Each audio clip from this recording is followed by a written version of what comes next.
What's going on, guys? It's K-Dub here with another episode of CryptoZombie. Welcome back to the channel. Hope you're having an awesome start to your weekend. There was a little bit of a scare overnight. People were panicking. Bitcoin had fallen from $19,500 all the way down to $18,700. The big question was, is this the big dump that's finally starting? Well, we did talk about in yesterday's video the fact that we were pushing on this resistance. We were looking for a potential breakout, but really all we did was come down here and actually just retest this support right here. So really nothing so far has changed. However, there is one thing that we do need to talk about, and that is what is going on with the Bitcoin whales. Are the whales actually setting up to crash the Bitcoin price?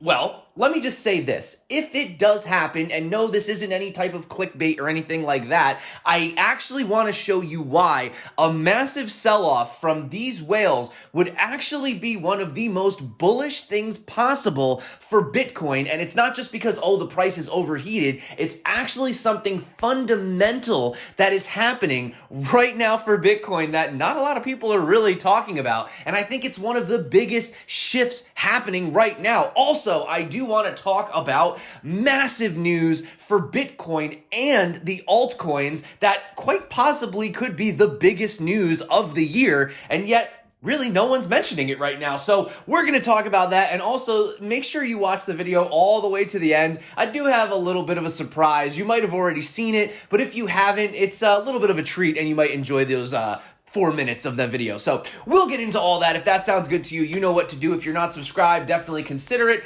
Yeah, if you want to win a Ledger Nano S, drop a comment below. Anyone is eligible. And of course, if you are trading, don't forget over on Bybit, they do have a $610 bonus they are doing right now during their Jingle Brawl, giving up to 25 Bitcoin away. Lots of prizes, so check out the links below in the description if you are interested, and let's dive in. Let's have a look. So essentially, yeah, I mean, we're basically still just bouncing around here. I am still anticipating a big move. However, as I said yesterday, if we did get rejected from the resistance, which we did, then we would bounce around here a little bit farther, looking more towards the move on Monday. So it looks like we could kind of have a little bit of a choppy sideways weekend, but I still am anticipating a very, very big move on Monday. Now, a lot of people wondering, have we topped out? You can see we've actually had 2 weeks now where we have attempted to break the previous weekly high. We got rejected last week, and so far this week we have gotten rejected as well. Now, I wouldn't call this a hard rejection, but it's a rejection nevertheless.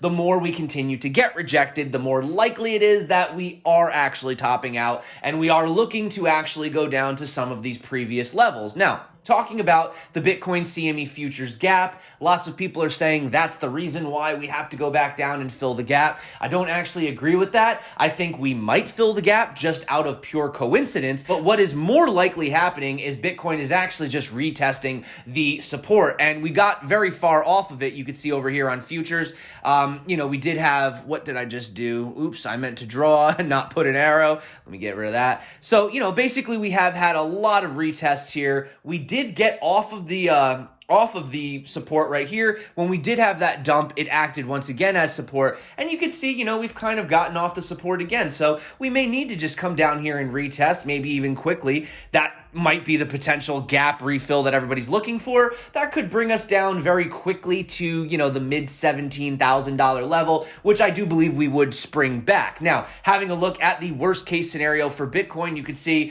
that, well, actually, one thing I want to point out is if we were to go down to this level, that also perfectly lines up with the 21 exponential on the daily right here. Now, if I put all my lines back, we do have a lot of support, multiple supports for Bitcoin. In fact, there's way more support than there is for resistance. The resistance right now is mostly just psychological. Bitcoin has been testing multiple supports and climbing higher and higher and higher. And yes, we did break the parabolic trend, but come on. I mean, who wants to go straight up anyway? The bigger it, the faster it goes up, the harder it falls, right? So it's actually good to kind of have this sideways action, but having a look at the weekly 21 exponential worst case scenario, and we've spoken about this level time and time again, right here is currently sitting at $13,500 for Bitcoin. So that's basically the worst case scenario right now for Bitcoin is the $13,500 level. Do I think we're going to hit that level?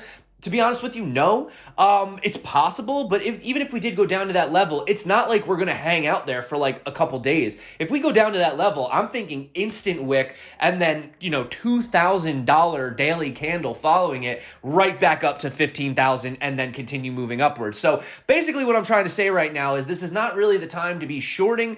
You can try shorting right now. You might be able to make some short-term money. I mean, hey, I'm not going to tell you what to do with your trading, not financial advice, of course, but I do think that the next major pullback, whenever it happens, would be sort of that last pullback, especially if it happens before the 20K level. Now, something that some people are a little bit worried about is, what is happening right now with the whales. So we do have Robbie Liu. He's OKX investment analyst, and he does warn in a note that he gave on Friday that some of the whales might take advantage and actually dump Bitcoin on some of the retail traders right now. He noted that this area between 19,005 and 2,000 has become very difficult to break, adding that the next sessions would see a battle between the whales and the retail traders. Now, just scrolling down here, he does go on to say that with the over-leveraged short positions liquidated, retail traders shifted their strategy from bearish to bullish, but the pair obviously fell short. Bitcoin USD, we pulled back. He says the subsequent $1,800 pullback may have also caused these traders to be caught off their positions. So he goes on to say that retail traders' indecisiveness allows the whales to take the driver's seat. And according to data by analytics platform CryptoQuant, the rich traders are looking or could be looking to dump Bitcoin as it cannot break above 20,000. So their reasoning is that Bitcoin inflow across all exchanges has been going up, pointing to an increase in whales deposits. That typically leads to major sell-offs. Now, yes, the overall has been pulling back. They have been taking money off of the exchanges. However, very, very recently, we have seen inflows of large quantities of Bitcoin from whale wallets. So why are they now deciding to send the Bitcoin to the exchanges? Could they be looking for a massive sell-off, a big crash? So we've clearly established the fact that the whales in particular have been sending a lot of Bitcoin to exchanges, but let's talk about the flip side, okay? Now, according to a report from CNBC, total accounts buying more than $1 million worth of Bitcoin and then moving it off of exchanges has also skyrocketed. This is an interesting statistic, and this can't be ignored. While we might have whales looking to potentially dump right now on the markets, what we have is some very different money, some smart money, some institutional money looking to buy all of that up. Now, speaking about the amount of Bitcoin that has been bought up, that is up 180% from 2017 to this year. Analysts say that signals that wealthy investors are loading up on Bitcoin and then storing it offline to somewhere else more secure. Now, we've seen that data by Bybit shows that over the last 24 hours, Grayscale has added over 7,000 Bitcoin, roughly $137 million alone, now adding the assets under management up to a whopping $12.6 billion. So, what does this mean? Well, what this tells me, and you can see by just titles like this over on Reuters again, American investors are gobbling up booming Bitcoin. What this tells me is essentially that some of the OG whales that have been holding crypto for quite some time are potentially looking to sell out of their positions. But what this also means is that these short-term sellers, this short-term selling pressure is going to be eliminated and replaced by much stronger hands. Now, I'm not saying that I want to give it all away to the institutional investors, but it looks like that's what's happening. And every time these old school OG whales sell their bags, they're selling it to the rich, wealthy, high net worth, institutional, whatever you want to call them, publicly traded companies, micro strategies of the crypto space. And these Bitcoin are moving from the short-term weak hands to the long-term strong hands. And by doing this, yes, it does give them a lot of power, I will admit that, but it also ensures that you have the, strong hands that are in for the long haul. So that's why, not clickbait, but I actually do think that if these guys sell it, if they dump it, I think that would be bullish because we know who's going to be buying it up. We've seen it, right? We've seen those whale clusters. So that is something to mention. Plus the fact that you are seeing proof of these high net worth individuals, huge, $1 trillion, $1 billion asset management companies like really coming out. And for example, you have Fraser Jenkins, co-head of Bernstein's research portfolio strategy team. He recently wrote a note to clients this week, and he even admits, he says, quote, "I have changed my mind about Bitcoin's role in asset allocation." Fraser Jenkins, following in the footsteps of a host of legendary investors that have named Bitcoin as a potential hedge against inflation this year, now recommends investors can add a small amount of Bitcoin to their portfolios, maybe around 3%, with the driver of Bitcoin similar to that of gold. However, he does go on to say the resulting allocation to Bitcoin is low, but then within this simple optimization framework, the allocation to some other asset classes is 0. So in that context, Bitcoin seems to empirically be potentially significant. So we have yet another naysayer, another skeptic hopping on the Bitcoin bandwagon. And now for some of the potentially biggest news out there, maybe some of the most underrated news happening right now, breaking news actually, this is less than 24 hours old. S&P Dow Jones Indices, a joint venture between S&P Global, the CME Group, and News Corp will debut cryptocurrency indexes in 2021. Maybe you don't understand how significant this is, but this is huge. This could literally be the jump off point to the Bitcoin ETF that everyone has been waiting for. The firm will partner with Luca, a US blockchain data provider, and here's the craziest part of this whole story, to launch the indexes, which will cover, wait for it, not Bitcoin, not just Bitcoin, Ethereum, and XRP, not even just the top 20 or the top 25. They are looking to launch an index with 550 cryptocurrencies. Which, yes, my friends, means altcoins, which also, my friends, means altcoins could be getting the final legitimacy, the final spotlight that they, deserve, right? For a long time, altcoins have been sort of looked at as very risky, maybe even scammy. This could potentially be what altcoins have actually been waiting for. So with digital assets such as cryptocurrencies becoming a rapidly emerging asset class, the time is right for independent, reliable, and user-friendly benchmarks. So they do say that the move marks the latest commitment from Wall Street to embrace Bitcoin and other digital currencies, underscoring interest from the institutional space. So go ahead, OG whales, keep selling all your Bitcoin because we know who's going to be buying it up, right? Also, smart retail will be buying it up too. I see you guys out there. So the release didn't go in to say which cryptocurrencies specifically will be covered or the methodology behind the selection. But 550 cryptocurrencies and altcoins, that's going to be very, very massive. Now, we also have just a little bit more bullish news, and I am going to butcher this name.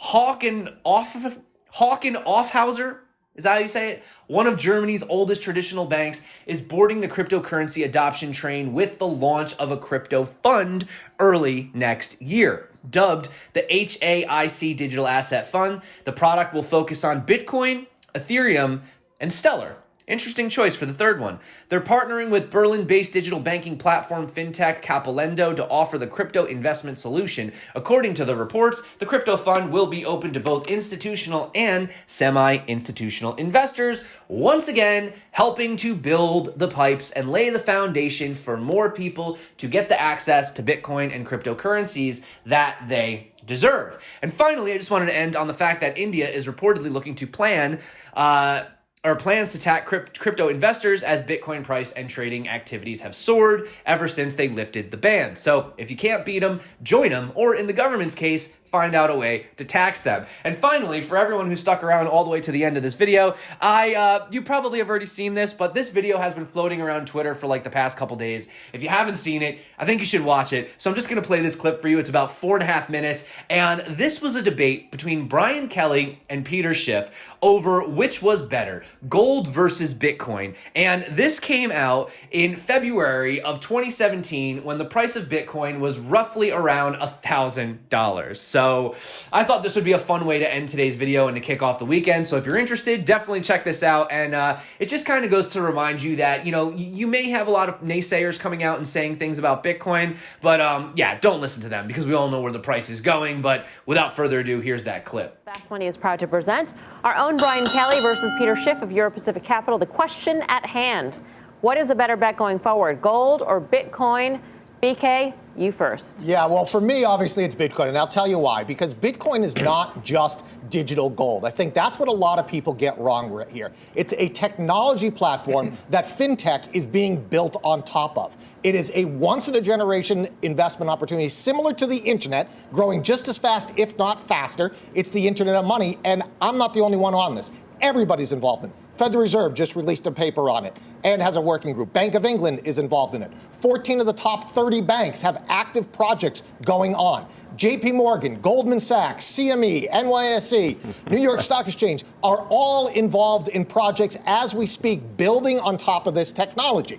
So let's just say, let's try to put a value on Bitcoin. And let's say all those things don't happen, right? Even though there's so much people working on it, they're building on top of this platform, giving it useful. Let's say it is digital gold. And for some reason, it just happens to get 1% of the market share that gold gets. Bitcoin would be $4,500 trading at $1,200 right now. If it got 5% of the market share, it would be at $22,000. That, to me, is a winning investment. Peter Schiff, you're up.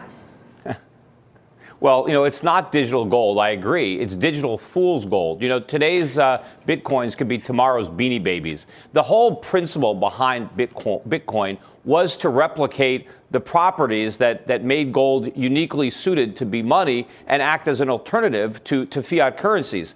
But it's not really viable as money. I mean, it is a potential medium of exchange, but it's not a store of value. Meanwhile, nobody really uses it as a medium of exchange. It's just a speculative asset. People own it because they think it's going to be more valuable in the future, but it has no intrinsic value in and of itself. 150,000 merchants worldwide accept Bitcoin, including Expedia. 300,000 transactions a day.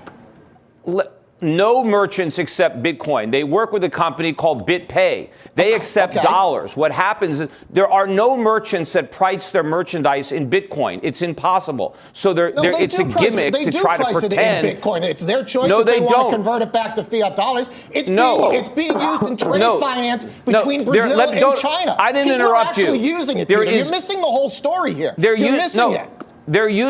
People are using it to circumvent currency laws to transfer money out of China. They are not really using it in commerce. No merchants are You find me a merchant that is pricing their merchandise in a Bitcoin. I will this is one Bitcoin. This is a half a Bitcoin. They are pricing it in dollars or euros. People using it in the supply chain. It's very useful. Now, the price, the volatility is too great on a daily basis to really price it. Not really. But this meanwhile, year, for a good portion of this year, was less volatile than gold and outperformed.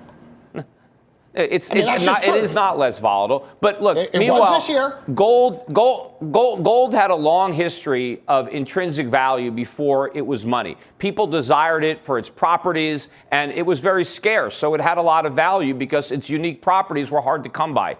Nobody knew what Bitcoin was 5 or 10 years ago. It didn't exist. It has no value other than the fact that maybe you can use it to exchange for somebody else. But if they don't want it, it has no value. It has the exact same value as gold has, exact same value as it doesn't. oil. Its usefulness, its utility. That's what everything is backed by.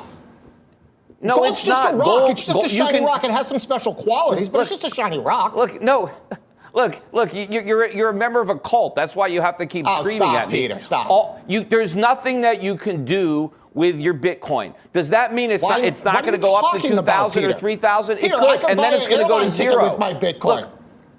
I can do trade finance with my Bitcoin. Look, what are you talking about? All right. Unfortunately, we are out of time. There is no limit. There is no limit to there is no limit to the number of digital currencies that can be created. There are hundreds of others. Just because Bitcoin is the most popular now, look, why doesn't everybody use MySpace? You know, because somebody came up with Facebook. I mean, you have no idea. Right. And meanwhile, there's a company out there called Gold Money, which actually uses gold as money. You could say the same thing about the internet, and you would have missed out. That being said, that is it for me today, guys. Thank you for sticking it out to the end of the video. Like, subscribe, comment. You know the drill. Join the free Telegram group if you're interested. Links below. Lots of different things you could check out. We have different leverage trading platforms if you guys are interested in that. Also, don't forget, I don't know if Ledger is still doing their 40% off. You could check that out. That is below as well. But that's it for me today, guys. Enjoy the start to your weekend. Today's actually my sister's birthday, so if you guys want to wish her a happy birthday, I'm sure she'd be happy to hear that.